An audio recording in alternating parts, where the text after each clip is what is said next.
Hello everyone, welcome to another video.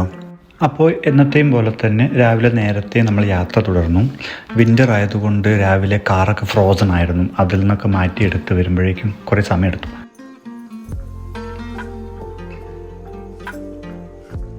ഇന്ന് നമ്മൾ പോകുന്നത് ഒരു ഐലൻഡിലേക്കാണ്. എല്ലാവർക്കും അറിയാം, അയർലൻഡ് ഓൾറെഡി ഒരു ഐലൻഡാണ്. പക്ഷേ ആ ഐലൻഡിനകത്ത് വേറെയും കുറേ ഐലൻഡുകളുണ്ട്. അങ്ങനെയുള്ള ഒരു ഐലൻഡാണ് ആക്കിൽ ഐലൻഡ്. അവിടേക്കാണ് ഇന്നത്തെ യാത്ര. ഞങ്ങൾ താമസിക്കുന്നിടത്തു നിന്നും 204 മൈലുണ്ട് ഈ ആക്കിൽ ഐലൻഡിലേക്ക്. 5 മണിക്കൂർ എടുക്കുമെന്നാണ് മാപ്പ് പറയുന്നത്. അപ്പോൾ നമുക്ക് കാഴ്ചകളെ കണ്ടങ്ങ് പോവാം.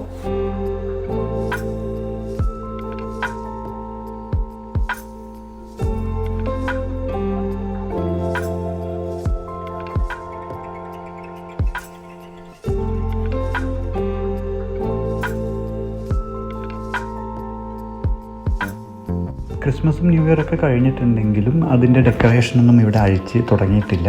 അപ്പോൾ നമ്മൾ പോകുന്ന വഴിക്ക് ചെറിയൊരു ടൗണിനകത്ത് കയറിയപ്പോൾ കാണുന്ന കാഴ്ചയാണ്. എല്ലായ്പ്പോഴും ക്രിസ്മസിനും ന്യൂ ഇയറിനും ഇവിടെ വളരെ നന്നായിട്ട് ഡെക്കറേറ്റ് ചെയ്തിട്ടുണ്ടാവും ടൗണൊക്കെ. ഭയങ്കര രസമാണ് അത് കാണാൻ.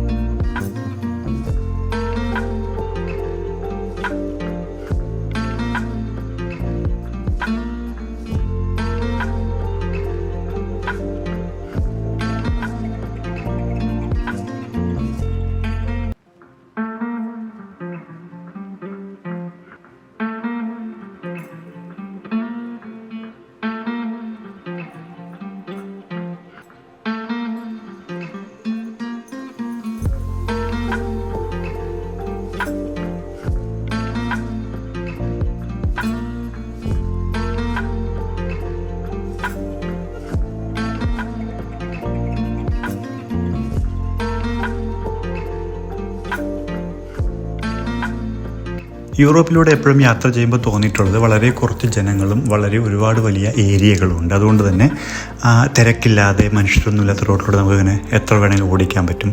വളരെ നല്ലൊരു എൻജോയ്മെൻ്റാണ് അത്. ഞങ്ങളങ്ങനെ പോയിക്കൊണ്ടിരിക്കുമ്പോൾ ഇടയ്ക്ക് ഒരു നല്ലൊരു ലേക്ക് പോലൊരു സ്ഥലം കണ്ടു. അപ്പോൾ അങ്ങോട്ട് ഇറങ്ങാൻ പറ്റുമെന്ന് അറിയാൻ വേണ്ടി ഇവിടെ നിർത്തിയിരിക്കുകയാണ്.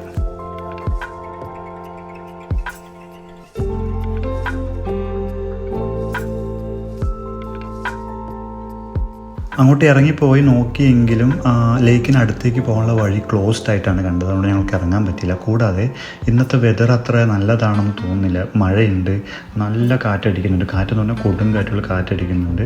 കൂടാതെ വിൻ്ററിൻ്റെ തണുപ്പും കാറ്റ് അതിൻ്റെ കൂടെ അടിക്കുമ്പോൾ നമുക്ക് മരവിച്ച് പോകും. അപ്പോൾ പുറത്ത് നിൽക്കാൻ അധികം സുഖമില്ല. അപ്പോൾ നമ്മൾ വീണ്ടും യാത്ര തുടരുകയാണ്.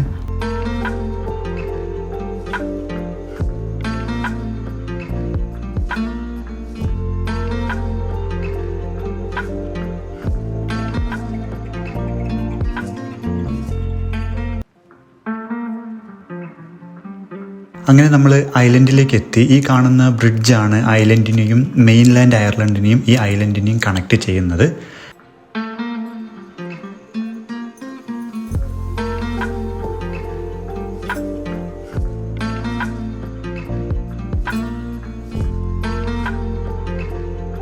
വളരെ ബ്യൂട്ടിഫുൾ ആയിട്ടുള്ളൊരു ഐലൻഡാണ് ഇത്. നമുക്ക് കുട്ടനാട് പോയ ഒരു ഫീലാണ്. കരയും കടലും ഒരേ ലെവലിൽ വന്ന പോലെയാണ് ഈ ഐലൻഡിൽ കാണുന്നത്. കൂടാതെ ഇവിടെ ഇതൊരു വലിയ ടൂറിസ്റ്റ് സ്പോട്ടാണ്. അതുകൊണ്ട് തന്നെ ഒരുപാട് എയർബിഎൻബിസും ഹൗസിംഗ് കോട്ടേജസ് എല്ലാം ഇവിടെ ഉണ്ട്. പക്ഷേ ഞങ്ങൾ വന്ന സമയം തെറ്റായതുകൊണ്ടാണോ എന്നറിയില്ല, ഇവിടെയും ഭയങ്കര കാറ്റാണ്. ഭയങ്കര കാറ്റെന്ന് പറഞ്ഞാൽ കൊടും കാറ്റ് പോലെയാണ്. നമുക്ക് നിൽക്കാൻ പോലും പറ്റുന്നില്ല. കൂടാതെ നേരത്തെ പറഞ്ഞതുപോലെ തണുത്ത വെതറിൽ കാറ്റും കൂടെ അടിക്കുമ്പോൾ നമുക്കൊന്നും ചെയ്യാൻ പറ്റില്ല. അപ്പോൾ പക്ഷേ ഇവിടെ എന്നിട്ടിപ്പോൾ നോക്കുമ്പോൾ മറ്റേ കടൽ ഏതാ കര ഏതാ എന്നറിയാത്ത രീതിയിലാണ് മഴക്കാറും എല്ലാം കൂടെ. വളരെ ബാഡ് വെതറാണെന്ന് തോന്നുന്നു. പക്ഷേ ഇപ്പോഴും ആ കടലിലെ വെള്ളത്തിൽ ചില കുട്ടികളെ കളിക്കുന്നുണ്ട്. അതൊക്കെ എന്തിൻ്റെ കുഞ്ഞാണാവോ, അമ്മാതിരി തണുപ്പാണ്. ഇവർക്ക് ഇതെങ്ങനെ സാധിക്കുമെന്ന് നമുക്ക് യാതൊരു ഐഡിയ ഇല്ല. അപ്പോൾ ഞങ്ങൾ ഒരുപാട് പ്രതീക്ഷിച്ചിട്ടാണ് ഈ ഐലൻഡിലേക്ക് വന്നത്. മീൻസ് ഒരുപാട് നല്ല വീഡിയോസും ഫോട്ടോസൊക്കെ എടുക്കാൻ പറ്റും, എൻജോയ് ചെയ്യാവുന്നൊരു കോണ്ടെക്സ്റ്റിലാണ് വന്നത്. പക്ഷേ വെതർ നമ്മളെ ഒന്നിനും അനുവദിക്കുന്നില്ല. അപ്പം നമ്മൾ തിരിച്ചു പോവുകയാണ്. പിന്നീട് തിരിച്ചു പോയിട്ട് ഈ ഐലൻഡിനെ കുറിച്ച് വായിച്ചപ്പോഴാണ് മനസ്സിലായത് ത്രൂ ഔട്ട് ദ ഇയർ കാറ്റ് വീശുന്ന, അല്ലെങ്കിൽ അയർലൻഡിലെ ഏറ്റവും വിൻഡി ആയിട്ടുള്ളൊരു സ്പോട്ടാണ് ഈ ഐലൻഡ്. അപ്പോൾ അത് മനസ്സിലാക്കാതെ അതിന് പ്രിപ്പയർഡ് ആവാതെ വന്ന ഞങ്ങളാണ് ശരിക്കും മണ്ടന്മാരായത്.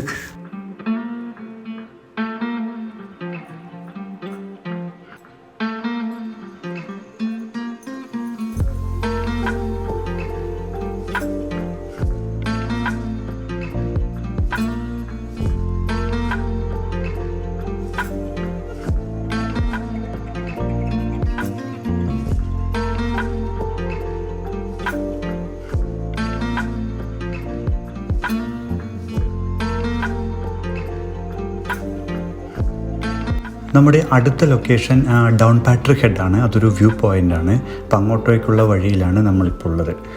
ഇന്ന് എന്തായാലും കാഴ്ചകൾ അത്ര നന്നായിട്ട് ഷൂട്ട് ചെയ്യാൻ പറ്റുമെന്ന് തോന്നുന്നില്ല. ഇതുവരെ മഴ നിന്നിട്ടില്ല, കാറ്റുമുണ്ട്, ഡ്രോണൊന്നും പുറത്തെടുക്കാൻ പോലും പറ്റിയിട്ടില്ല. അതുകൊണ്ട് വളരെ നിരാശരായിട്ടാണ് പോകുന്നത്. എന്താവും എന്നറിയില്ല. അപ്പോൾ ഡൗൺ പാട്രിക്കിലേക്ക് എത്തിയിട്ട് എന്താണ് അവസ്ഥ എന്ന് നമുക്ക് നോക്കാം.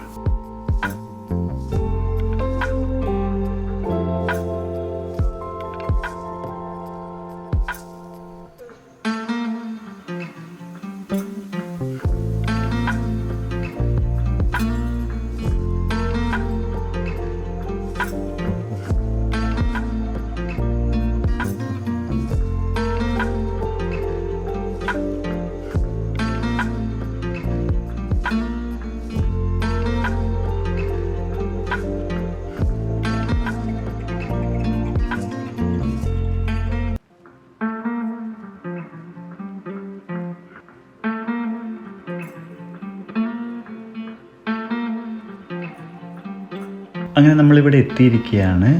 പക്ഷേ കാലാവസ്ഥയ്ക്ക് ഒരു വ്യത്യാസമില്ല. കടലും വളരെ പ്രക്ഷുബ്ധമാണ്. തിരമാലയുടെയൊക്കെ വലുപ്പം നോക്കുക, വളരെ വീശി അടിക്കുകയാണ്. എങ്കിലും വന്ന സ്ഥിതിക്ക് നമ്മൾ കാണാമെന്ന് കരുതി അങ്ങോട്ട് നടന്നു പോയിക്കൊണ്ടിരിക്കുകയാണ്. വളരെ തെന്നലുള്ളൊരു സ്ഥലമാണിത്. നമ്മുടെ കൂടെ വന്ന ഒരാൾ ഇതിനിടയ്ക്ക് വീഴുകയൊക്കെ ചെയ്തിട്ടുണ്ടായിരുന്നു. പക്ഷേ എന്തൊക്കെ ബുദ്ധിമുട്ടിയാലും അവസാനത്തെ വ്യൂ എന്ന് പറയുന്നത് വളരെ ബ്യൂട്ടിഫുൾ ആയിട്ടുള്ള വ്യൂ ആണ്. വന്നിട്ടില്ലെങ്കിൽ നഷ്ടമായി പോയതിനെ, അല്ലെങ്കിൽ എത്ര മോശം വെതറാണെങ്കിലും കണ്ടിരിക്കേണ്ട ഒന്നാണ്. ഈ ഒരു വ്യൂവിന് പുറമെ ഇത് വളരെ ഒരു ചരിത്ര പ്രാധാന്യമുള്ള സ്ഥലം കൂടിയാണ്. ഈ കാണുന്ന സൈനാണ് അതിൻ്റെ സിംബല്. രണ്ടാം ലോകമഹായുദ്ധകാലത്ത് അയർലൻഡ് തീരുമാനിച്ചത് ഒരു കക്ഷിയുടെയും യുദ്ധത്തിൽ പങ്കുചേരാതെ ന്യൂട്രലായി നിൽക്കാനാണ്. അപ്പോൾ അറ്റ്ലാന്റിക് സമുദ്രം കടന്നു വരുന്ന അമേരിക്കൻ എയർക്രാഫ്റ്റിന് അതിൻ്റെ അടയാളം കൊടുക്കാൻ വേണ്ടി, നിങ്ങളൊരു ന്യൂട്രൽ സ്റ്റേറ്റിലേക്ക് കയറി ഇവിടെ ആക്രമിക്കരുത് എന്ന അടയാളം കൊടുക്കാൻ വേണ്ടി സ്ഥാപിച്ചിട്ടുള്ള ഒരു സൈൻ സ്ഥാപിച്ചിട്ടുണ്ട്. ആ സ്ഥലം കൂടിയാണ് ഇത്. കോടിക്കണക്കിന് വർഷം കാറ്റും തിരമാലയും എല്ലാം കൂടെ ചേർന്ന് നിലവിലുണ്ടായിരുന്ന ഈ ഒരു പാറയെ പലർത്തിയതാവാനാണ് ഇത് കണ്ടിട്ട് സാധ്യത എന്ന് തോന്നുന്നു. നമുക്കറിയില്ല. പക്ഷേ തിരമാലയുടെ ശക്തി അത്രയുണ്ട് നോക്കുക. കൂടാതെ ഇവിടെ വേറെ അത്ഭുതമുള്ളത്, ഈ മലയെ തുരന്നിട്ട് ഒരു കിടങ്ങ് പോലെ കടൽ ഉള്ളിലേക്ക് കയറി വന്നിട്ടുണ്ട്. അതാണ് നിങ്ങളിപ്പോൾ കാണുന്നത്.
അപ്പോൾ ഇത്രയൊക്കെയാണ് ഈ യാത്രയിലെ വിശേഷങ്ങൾ. അടുത്ത യാത്രാവിശേഷവുമായി അടുത്ത വീഡിയോയിൽ കാണാം.